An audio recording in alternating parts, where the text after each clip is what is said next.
आदमियों से उनकी पहचान पूछी गई। हिंदू हो या नहीं? दुश्मन ने हमारे लोगों को धर्म पूछकर मारा है। अब जवाब भी उन्हें धर्म बताकर मिलेगा।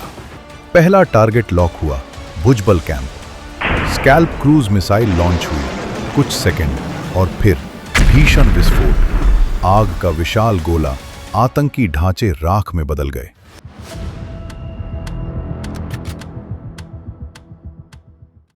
दोपहर का समय 22 अप्रैल 2025। घड़ी में ठीक 2 बजे थे।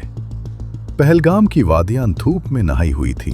चिनार के पत्तों से छनकर आती सुनहरी रोशनी जमीन पर जन्नत का नक्शा बना रही थी। सैलानी बेफिक्र घूम रहे थे, कैमरे क्लिक हो रहे थे और हंसी की गूंज घाटी में घुली हुई थी।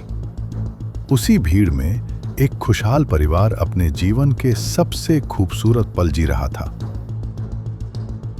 पिता हंसते हुए सबको समोसे बांट रहा था।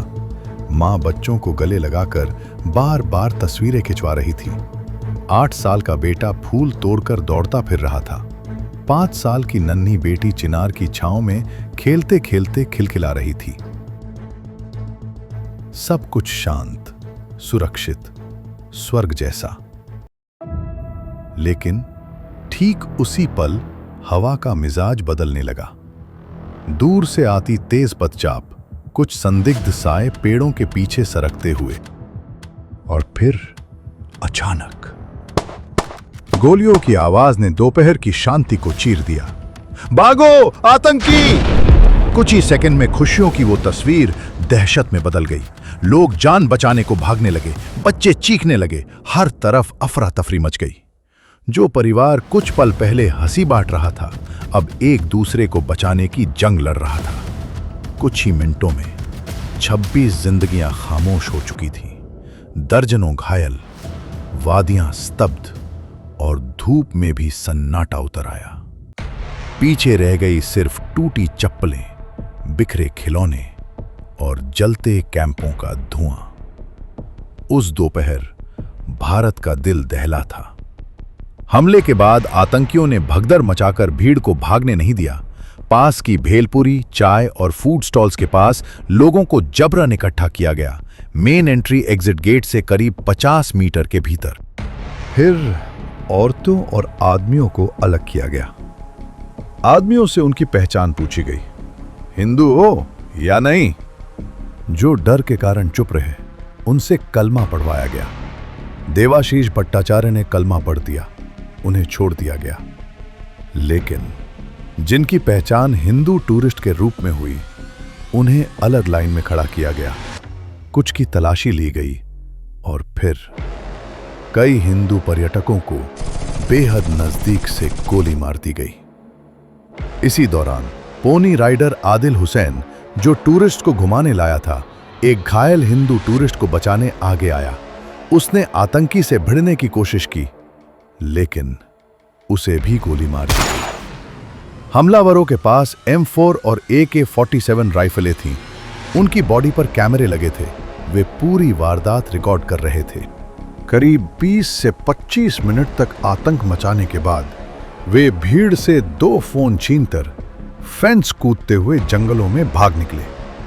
2:30 बजे पहली सूचना पुलिस तक पहुंची और बाईसरन वैली की वो दोपहर इतिहास का जख्म बन चुकी थी। पहलगाम, जम्मू कश्मीर की वो धरती जिसे लोग धरती का स्वर्ग कहते हैं। हर साल हजारों परिवार यहां आते हैं, शांति ढूंढने, सुकून महसूस करने और अपने बच्चों के साथ यादें बनाने। लेकिन इस स्वर्ग की सरहदों के उस पार एक और सच्चाई पल रही है।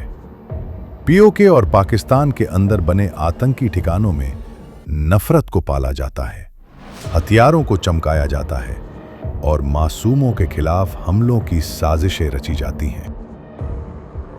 लश्कर-ए-तैयबा, जैश-ए-मोहम्मद और TRF जैसे संगठन वहीं बैठकर घाटी की शांति का हिसाब लिखते हैं।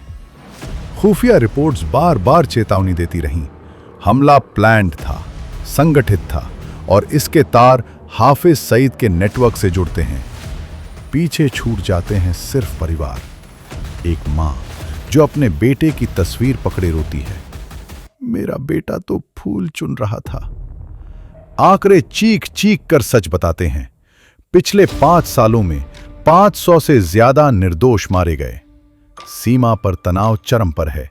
देश के भीतर गुस्सा उबाल पर है और सरकार पर दबाव। कार्रवाई करो या इतिहास खुद को दोहराएगा। आतंक और सत्ता के रिश्ते पर सवाल उठते हैं और बस एक ही प्रश्न गूंजता है, ये कब रुकेगा और कब मिलेगा जवाब। दिल्ली, प्रधानमंत्री कार्यालय की वो रात इतिहास में दर्ज होने वाली थी।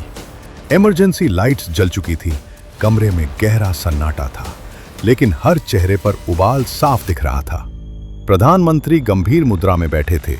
बगल में एनएसए अजीत डोभाल, शांत, लेकिन भीतर रणनीति की आग जल रही थी। तीनों सेनाओं के प्रमुख वीडियो कॉन्फ्रेंस पर जुड़े थे। टेबल पर फैले थे satellite image, Intel reports, location maps और आतंकी ठिकानों के पुख्ता सबूत। निष्कर्ष साफ था, ये क्रॉस बॉर्डर टेररिज्म है, प्लान्ड अटैक, और इसके पीछे संगठित नेटवर्क काम कर रहा है। कुछ पल की खामोशी। फिर प्रधानमंत्री ने धीमे लेकिन निर्णायक स्वर में कहा, दुश्मन ने हमारे लोगों को धर्म पूछकर मारा है। अब जवाब भी उन्हें धर्म बताकर मिलेगा। आतंकियों को उनके घर में घुसकर मारेंगे। यहीं से जन्म हुआ ऑपरेशन सिंदूर का। संसद में विदेश मंत्री का बयान गूंजा, सिंदूर भारत की शक्ति, सम्मान और संकल्प का प्रतीक है, और अब यही संकल्प आतंक के खिलाफ प्रहार बनेगा। मीडिया में सुर्खियां दौड़ पड़ी, भारत का जवाब तय, और इस बार जवाब कठोर होगा। देश भर में लोग सड़कों पर उतर आए। कैंडल मार्च, शहीदों के पोस्टर और न्याय की मांग। दुनिया की निगाहें भारत पर टिक गईं। अमेरिका ने समर्थन दिया, चीन ने चुप्पी साधी, पाकिस्तान ने धमकी दी, युद्ध होगा। लेकिन भारत अडिग था।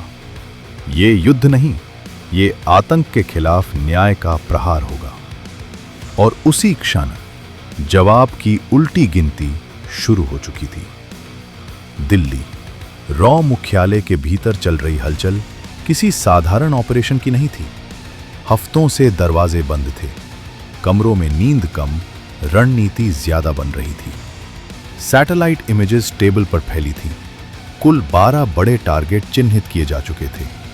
पीओके का भुजबल कैंप, बहावलपुर का लॉजिस्टिक हब, मुजफ्फराबाद का कमांड पोस्ट, हर ठिकाना आतंक की फैक्ट्री। ड्रोन फुटेज में आतंकी ट्रेनिंग लेते दिखे, हथियार चलाते, घुसपैठ की तैयारी करते। ह्यूमन सोर्सेस से इनसाइडर लोकेशन कंफर्म हुई। उधर एयरफोर्स बेस पर आखिरी प्लानिंग चल रही थी। राफेल पायलट्स को साफ आदेश मिला, स्टैंड ऑफ वेपन्स इस्तेमाल होंगे, रडार से बचकर वार करना है।